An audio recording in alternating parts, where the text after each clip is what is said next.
শ্বশুর শাশুড়ি মারা গেলে চিরতরে শ্বশুরবাড়ি যাওয়া বন্ধ হয়ে যায়, এটা আপনার মুখে শুনলাম। তুমি বারবার কেন বলছো শ্বশুরবাড়ি যাবে না? মানিকের ভাইরা তো আছে ওখানে, দেখতে যাবে না? আচ্ছা, আপনার শ্বশুরবাড়ির সাথে কি রিলেশনশিপ একদমই খারাপ, একদমই ঠিক নয় যে বারবার এক কথাই বলেন যে শ্বশুরবাড়ি যাওয়া চিরতরের মতো বন্ধ? এটা আপনি ভুল বললেন। শ্বশুরবাড়ি চিরতরে বন্ধ হয়ে গেল কেন বললেন? ভালো সম্পর্ক থাকলে যা ভাসুরদের সংসারেও দেখা করতে যাওয়া যায়। এবার আপনি যদি তাদের আপন না ভাবেন তাহলে তারাও তো পর হয়েই থাকবে না। এখানে কমেন্টসে একদমই ঠিক একজন তার এক্সপিরিয়েন্স লিখেছে যে 7 বছর আগে মারা গেছে, তা সত্ত্বেও তাদের কাছেই আছে আর কি।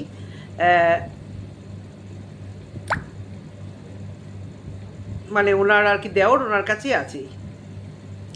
তার বিভিন্ন জনের অভিজ্ঞতা শেয়ার করেছে যে শ্বশুর শাশুড়ি নেই, তা সত্ত্বেও শ্বশুরবাড়িতে এসছে, মানে আসা যাওয়া করেছে। একজন লিখেছে সবসময় নিজেরা আপন করলেই হয় না, নিজের আপন করে নিলেই হয় না, আপনজনকেও একটু এগিয়ে আসতে হয়। ঢেলে দিলে কেন তুমি? সরি, আমার ক্যাটুটা একটু এটা নাড়িয়ে দিয়েছিল। আর একজন লিখেছে একদমই নিশ্চয়ই সেরকম কোনো ব্যাপার আছে, তাই উনি বারবারই এই কথাটাই বলেছেন এবং অনেকেই বলেছেন, ঠিকই বলেছেন। মানে ওই যে ফার্স্ট একটা কমেন্ট যে শ্বশুর শাশুড়ি না থাকলে কি বাড়ি যাওয়া যায় না, নিশ্চয়ই সম্পর্ক ভালো নেই। আচ্ছা, একদমই ঠিক বলেছেন দিদি। সেই প্রথম দিন থেকে বলছেন শ্বশুর বাড়ির সঙ্গে আর সম্পর্ক রইল না, শুনতে খুবই খারাপ লাগছে। আরেকজন লিখেছে উনি শ্বশুরবাড়িকে আপন ভাবলে কি হয়, শাশুড়ি মারা যাওয়ার ব্লক করতেন? এক্স্যাক্টলি। তার মানে উনি যতটা ভিডিওতে দেখাচ্ছে সবার সাথে ভালো সম্পর্ক, ততটা বোধহয় নয়, এই জন্য এরকম করে বলছেন। এক্স্যাক্টলি আজকে আমার ভিডিও কি তোমরা আশা করি তোমরা বুঝতে পেরেছো। হ্যাঁ, সাজানো অপুর সংসার চ্যানেল থেকে আমি অপর্ণা তোমাদের জন্য নিয়ে আসলাম দারুণ একটি ভিডিও। তোমরা সবাই দেখো, আশা করি ভালো আছো। আমি ভীষণ পরিমাণে টায়ার্ড, মানে আমার একদমই মানে চোখ খুলতে পারছি না। আমি কদিন বেড়ানোর ধকল। কালকে গেছিলাম টালিগঞ্জে দিদির বাড়িতে, সেখান থেকে ফেরার পথে কেকেআরের ইনকমপ্লিট খেলা আমার মানে জীবন একেবারে ঘুরিয়ে দিয়েছে। ওখান থেকে মেট্রো ধরে আমরা আসলাম, মানে আমি আর মেয়ে আর আমার পুরো মানে জ্যাঠা কাকার যাত্রতো খুঁড়তো যত আছে এক পাল আর কি, সবাই মিলে আসলাম মেট্রো করে। যারা বারাসাত চলে যাওয়ার ওরা পুরো দমদম অবধি চলে গেল, আর আমি স্প্ল্যানেড থেকে আবার আমার মেট্রো ধরার চেষ্টা করলাম, এই আমাদের লাইনে মেট্রো, গ্রিন লাইনে মেট্রো। ওরে বাবা রে বাবা, কেকেআরে তখন ইনকমপ্লিট খেলা, সাথে বৃষ্টি, মানে কী যে ভেপাচাকার মতো। লাস্টে মেট্রো ক্লোজ করে দিল, মানে ডোর, অনেক রাত হয়ে গেছিলো। উবের পাচ্ছি না, বুকিং করছি ক্যান্সেল করছে, প্রচণ্ড হ্যাপা। লাস্টে বরকেই বলছিলাম যে তুমি গাড়ি বার করবে কি না বলো, বর বলছে ঠিক চলে আসতে পারবে। যাই হোক, থ্যাংক গড একটা বাস এলো, সেই বাসে করে আমরা দিব্যি বাড়ি চলে এলাম। তো অনেক রাত হয়ে গেছিলো, বেশ রাত হয়ে গেছিলো। যাই হোক, এই সমস্ত তো অভ্যেস নেই, মেট্রো সিঁড়িতে বারবার ওঠা নামা, বুড়ো হয়ে গেছি তো একটু কষ্ট হয় তো এগুলো।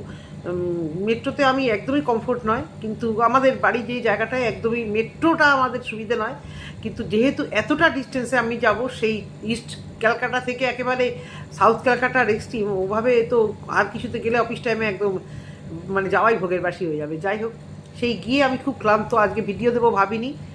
তা হঠাৎ চোখের সামনে একটি ভিডিও চলে আসলো এবং আমাকে একজন ভিউয়ার জানালো, দিদি ওনাকে নিয়ে ভিডিও এখন আর করছো না কেন? দেখো, কোনো একজনকে নিয়ে তো ভিডিও করবো বলেই তো আর করা যায় না, এটা কোনো কথা না।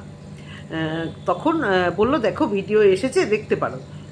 দেখো, ওর হয়তো ভালো লেগেছে আমি একে নিয়ে কথা, কিন্তু কেউই এক্সপেক্ট করবে না যে আমি কোনো একজনকে নিয়ে ভিডিও করি। এবং উনি আমার খুব প্রিয় একজন ব্লগার আছেন, এখনও আছেন, এবং প্রচণ্ড ভালো লাগে ওনার ভিডিও দেখতে। না, গত দুদিন যে ভিডিও দিচ্ছে আমি দেখিনি, মানে ইকো পার্কে যে ভিডিওগুলো আমার দেখা হয়নি।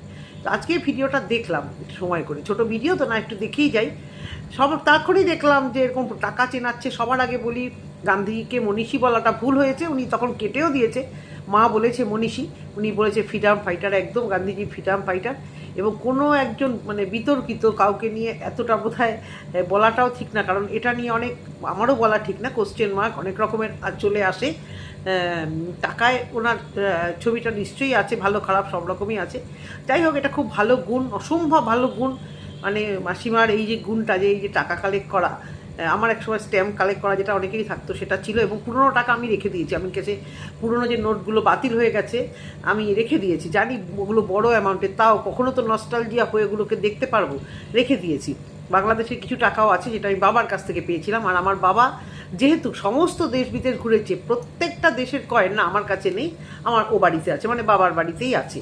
বাবা প্রত্যেকটা দেশের এই যে কয়েনগুলো আছে এক বাটি, ওগুলো আমার কাছে আছে, আমাদের কাছে আছে। আমরা ছোটোবেলায় ওগুলোকে নিয়ে না মুদিখানা খেলতাম। তো সবই স্মৃতি, এখন বাবাও নেই, কিন্তু বাবা ওই স্মৃতিগুলো তো ধরে রাখতে হবে। তো ওনাকে দেখে আবার সেটাই মনে পড়লো যে কি সুন্দরভাবে, খুব ভালো, এটা এইসব খুব ভালো জিনিস এগুলো গুছিয়ে রাখা। তো বাচ্চাগুলোকে নিয়ে দিদা টাইম পাস করছে, খুব ভালো, খারাপ লাগেনি। তারপর ওনারা বেরোলেন 1 মিনিট শপিং চ্যালেঞ্জ, কিন্তু ওনারা রাজারহাটের মধ্যে খালি ঘুরলে কী করে হবে, এদিকে তো আছে যত সম্ভব অ্যাক্রোপলিস মল, কোয়েস্ট মলে এই ধরনের জিনিসগুলো ও পেত। তা ওদের রাজারহাট থেকে সাউথ ক্যালকাটার এই মলগুলোতে আসা অনেক টাফ হয়ে যেত, আমাদের মানি স্কোয়ারে পেত। আমার মনে হয় মানি স্কোয়ারে ওরা যেটা চাইছে সেটা হয়তো পেত।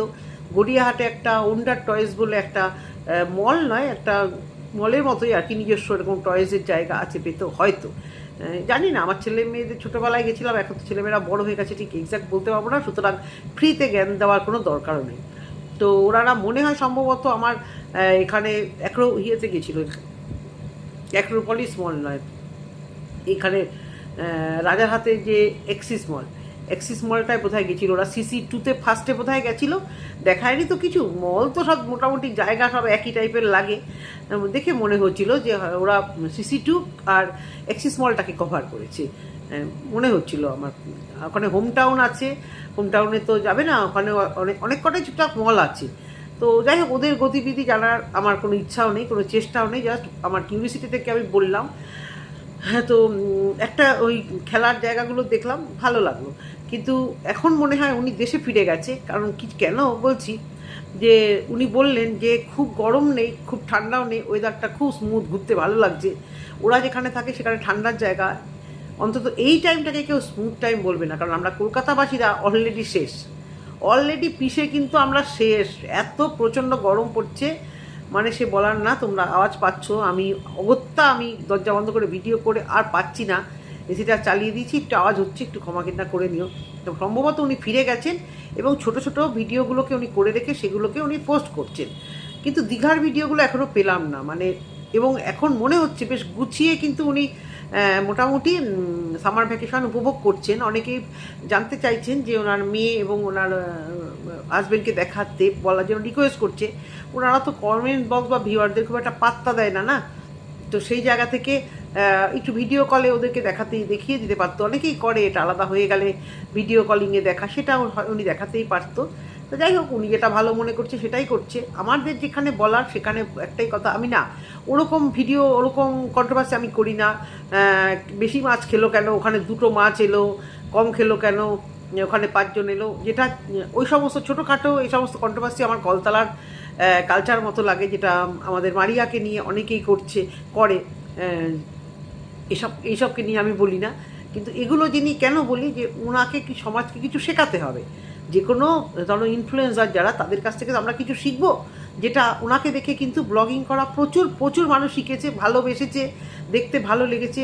সবাই জানে যে এটা থেকে একটা রোজগার হয়। ওনার মতো ব্লগারদের দেখে, ভালো ব্লগারদের দেখে কিন্তু অনেকে ইন্সপিরেশান নিয়ে বিদেশে অনেক কিছু আমরা জানতে পারি। বিভিন্ন দেশে কত ব্লগার, কীরকম তাদের লাইফস্টাইল, সত্যি কিন্তু আমরা যারা কোণে যেতে পারবো না, যাওয়ার হলেই একটা কি দুটো, কখনো ধরো থাইল্যান্ড ঘুরে আসা, কখনো তোমার তোমার ইউনাইটেড কিংডম মানে যতই হোক তোমার পুরো ইউরোপ ট্যুরটা করা। তা এখন যা দেশের পরিস্থিতি, কখন কি ঠিক, মানে সারা পৃথিবীর পরিস্থিতি, এবার কোনায় যেমন আমি ওই দেখি নাইজেরিয়া, সিরিয়া, দুবাই, এই সমস্ত ভিতরে যে ব্লগিংগুলো এগুলো দেখি। তা এগুলো তো উনি মানে হাত ধরে না শেখালেও ওনাকে দেখে অন্যান্য ব্লগাররা আজকে ভিডিও দিচ্ছে, তাই জাপান, জার্মানি, এই সমস্ত লাইফস্টাইলগুলো আমরা দেখতে পাই।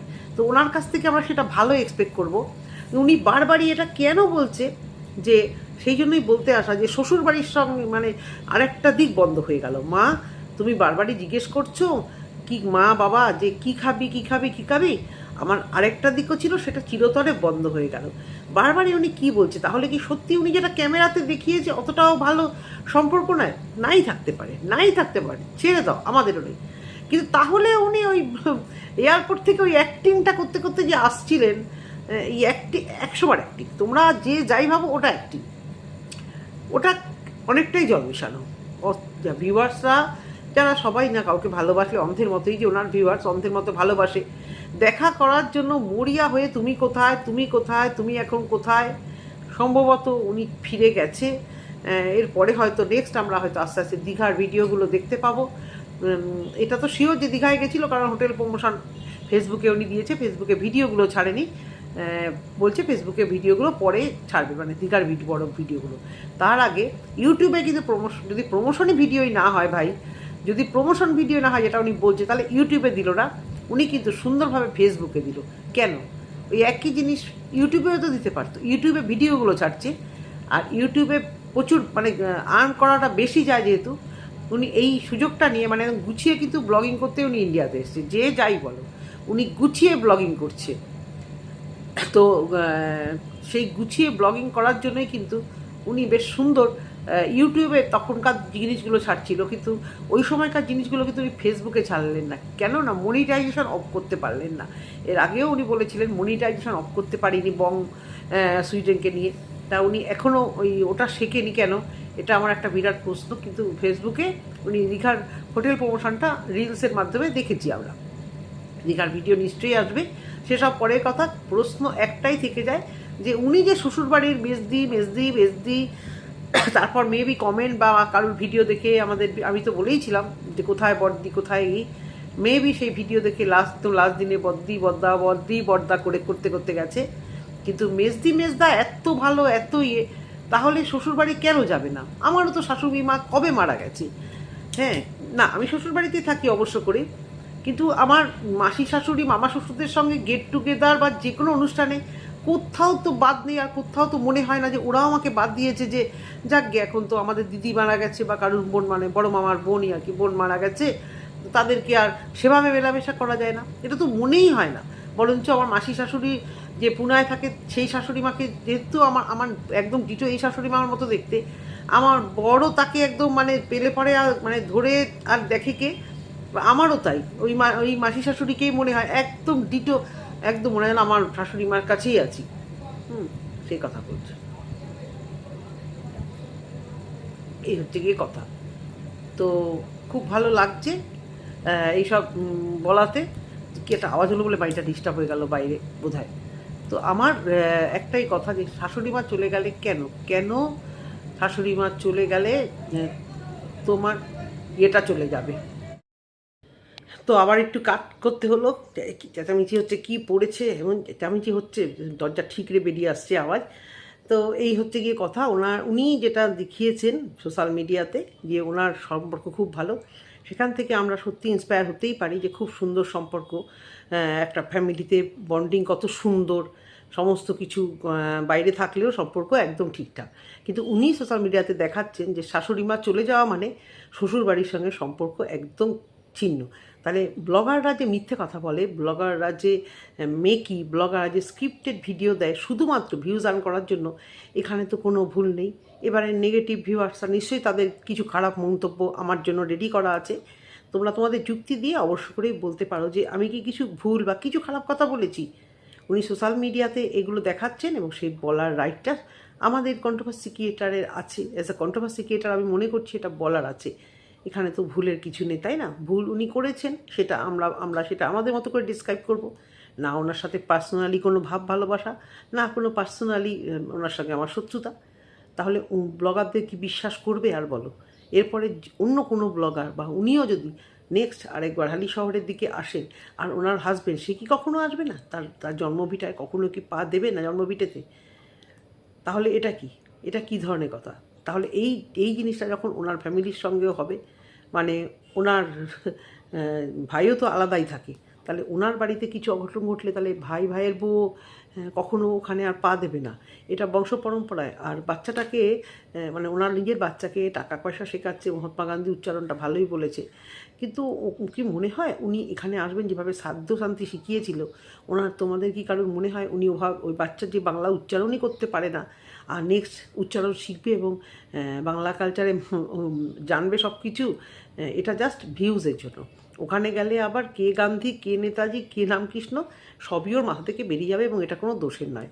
সেই বাচ্চাগুলোকে উনি শ্রাদ্ধ শান্তি শেখাচ্ছিলেন, তাহলে উনি তো ভাবছেন শেখাচ্ছেন এই কারণে যে ওনাদের কিছু হলে বাচ্চাটা শ্রাদ্ধ শান্তি করবে। তো বাচ্চা তো বাংলা উচ্চারণই করতে পারে না, মন্ত্রের কী বোঝে? তাহলে এগুলো উনি ভুল বলছে না? ভুলই বলছেন, অনেক কিছু ভুল বলছে বলেই ওনাকে নিয়ে বসা। না হলে এই জন্মে এতদিন ধরে কন্ট্রোভার্সি জোনটা আছে, মনে হয় না ওনাকে নিয়ে সেভাবে কেউ কন্ট্রোভার্সি করেছে ছোটোখাটো ব্যাপার ছাড়া। তো এটুকুই বলার ভিডিওতে। যদি তোমাদের ভালো লেগে থাকে বন্ধুরা, অবশ্য করে কমেন্ট সেকশানে কমেন্ট করো, আর ভিডিওতে একটা লাইক অবশ্য করেই করে দিও। ভালো থেকো, সুস্থ থেকো, টাটা।